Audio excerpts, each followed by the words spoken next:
प्रधानमंत्री नरेंद्र मोदी के बाद जिस शख्स को भारतीय राजनीति में सबसे ताकतवर माना जाता है वो है देश के गृह मंत्री अमित शाह। लेकिन एक वो वक्त भी था जब गुजरात के इस पावरफुल नेता को जेल तक जाना पड़ा था और जब रिहाई मिली भी तो उन्हें तड़ीपार कोर्ट की तरफ से कर दिया गया। आज कहानी गुजरात के सोहराबुद्दीन शेख एनकाउंटर की, जब पति पत्नी और उसका दोस्त गुजरात पुलिस के कथित एनकाउंटर में मार दिए जाते हैं और गुजरात की सियासत में बहुत बड़ा भूचाल आ जाता है।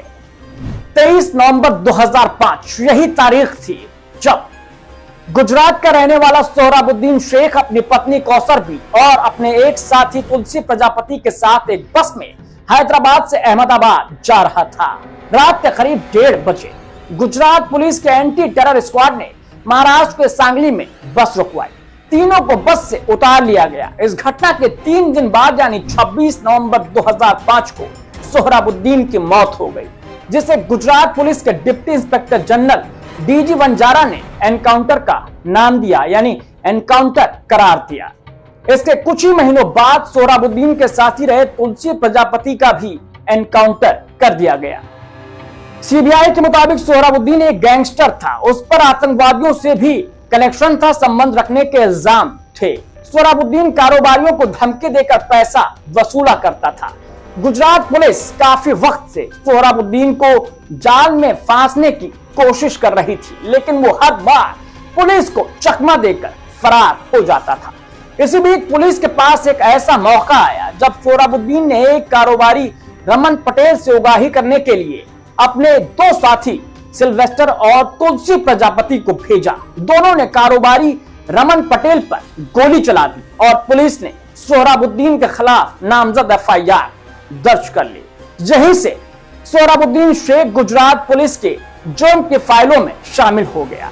इसके बाद सोहराबुद्दीन काफी वक्त तक खामोश रहा। सीबीआई चार्जशीट के अनुसार 23 नवंबर 2005 के दिन सोहराबुद्दीन शेख अपनी पत्नी कौसर बी और साथी तुलसी प्रजापति के साथ बस में बैठकर सांगली जा रहा था। इसी दौरान राजस्थान और गुजरात एटीएस की टीम ने तीनों को पकड़ा और गांधीनगर के दिशा ले आए। तीनों को एक फार्म हाउस में ले जाकर रख दिया गया। बाद में पुलिस सोहराबुद्दीन और तुलसी प्रजापति को अपने साथ ले जाती है, जबकि कौसर बी को उसी फार्म हाउस में बंद रखा जाता है। सीबीआई के अनुसार 26 नवंबर 2005 को अहमदाबाद के विशाला सर्किल के पास से स्थित टोल नाके पर सुबह करीब 4 बजे सोहराबुद्दीन के एनकाउंटर की पूरी साजिश रची जाती है। चार्जशीट की माने तो पुलिस अधिकारियों ने एक कांस्टेबल को आदेश दिया कि वो गुजरात एटीएस मुख्यालय की पार्किंग में खड़ी एक बाइक लेकर आए, जिसके बाद सोहराबुद्दीन को भी वहां लाया गया।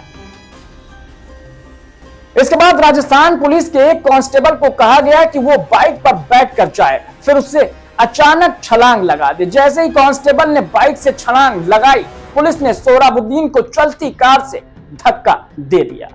चलती गाड़ी से सड़क पर गिरने से सोहराबुद्दीन घायल हो गया। इसी दौरान पुलिस ने उस पर अपनी सर्विस रिवॉल्वर से फायरिंग शुरू कर दी। सोहराबुद्दीन को 8 गोलियां लगी। सीबीआई के अनुसार घटना को एनकाउंटर का रूप देने के लिए सोहराबुद्दीन को सिविल अस्पताल भी भिजवाया गया। सीबीआई चार्जशीट के अनुसार कौसर भी इस मामले में अपना मुंह ना खोले, इसलिए उसकी भी हत्या कर दी गई और उसकी लाश को ठिकाने लगा दिया गया। और ये सब कुछ किया गया गुजरात पुलिस के जरिए, जिसके कंधों पर गुजरात की आवाम की सुरक्षा की जिम्मेदारी थी। खैर, तुलसी प्रजापति को पुलिस ने अपना गवाह बनाकर छोड़ दिया। सीबीआई के अनुसार जब सुप्रीम कोर्ट ने इस मामले की जांच सीबीआई को सौंपी तो तुलसी प्रजापति कहीं सच ना उगल दे, इसके लिए उसके भी एनकाउंटर की साजिश गुजरात पुलिस ने रची और गुजरात के बनासकांठा जिले में उसका एनकाउंटर गुजरात पुलिस के हाथों कर दिया गया। इस केस में सीबीआई 2010 में दाखिल होती है। फिर केस में राज्य के नेताओं के नाम अभियुक्तों के तौर पर सामने आने लगे। इस केस की जांच करने वाले गुजरात सीआईडी के पुलिस इंस्पेक्टर वीएल सोलंकी ने सीबीआई को दिए अपने बयान में तत्कालीन गृह राज्य मंत्री अमित शाह का नाम लिया था। सोलंकी ने बताया था कि अमित शाह चाहते थे कि एनकाउंटर की जांच बंद कर दी जाए। सीबीआई जांच में बाहर आए तथ्यों के मुताबिक राजस्थान में मार्बल के खदान के मालिक विमल पटनी ने सोहराबुद्दीन शेख की हत्या के लिए गुलाब चंद कटारिया से संपर्क साधा था और 2 करोड़ की सुपारी में यह काम अमित शाह के पास आया। तो जी हां, वही अमित शाह जो इस वक्त देश के गृह मंत्री हैं और तब वो गुजरात के गृह मंत्री हुआ करते थे, यानी राज्य के गृह मंत्री हुआ करते थे। इस केस में अमित शाह पर यह आरोप लग रहे थे कि उन्होंने मार्बल व्यापारियों के कहने पर सोहराबुद्दीन का एनकाउंटर किया। सीबीआई ने 25 जुलाई 2010 को अमित शाह की धरपकड़ की थी। वो 3 महीनों तक जेल में रहे, फिर 29 अक्टूबर 2010 को जमानत पर रिहा हुए। अमित शाह के ऊपर इस मामले में अपहरण, हत्या और सबूत मिटाने के संगीन इल्जाम लगाए गए थे। हालांकि कोर्ट ने अमित शाह को जमानत देते हुए 2 साल तक गुजरात न आने की शर्त रखी थी, यानी उन्हें तड़ी पार कर दिया गया था। कोर्ट ये चाहती थी कि अमित शाह सबूतों और गवाहों के साथ छेड़छाड़ ना कर सके। इस दौरान वो मुंबई और दिल्ली में 2 साल तक रहे। बाद में 2012 के गुजरात विधानसभा इलेक्शन में उन्होंने कोर्ट से परमिशन ली चुनाव लड़ने की और उन्हें जीत भी यहां पर मिली। खैर, साल 2014 में केंद्र में नरेंद्र मोदी की सरकार बनने के बाद सब कुछ पलटने वाला था, क्योंकि अब सोहराबुद्दीन शेख एनकाउंटर मामले में जो तमाम गुजरात के अभियुक्त थे, नामचीन लोग थे, अब वो बरी होने वाले थे। दरअसल मोदी की सरकार बनने के बाद ही सोहराबुद्दीन शेख एनकाउंटर मामले में सभी 38 आरोपियों को बरी कर दिया गया। पहले 16 आरोपियों को बरी किया गया, उसके बाद 22 आरोपियों को बरी किया गया।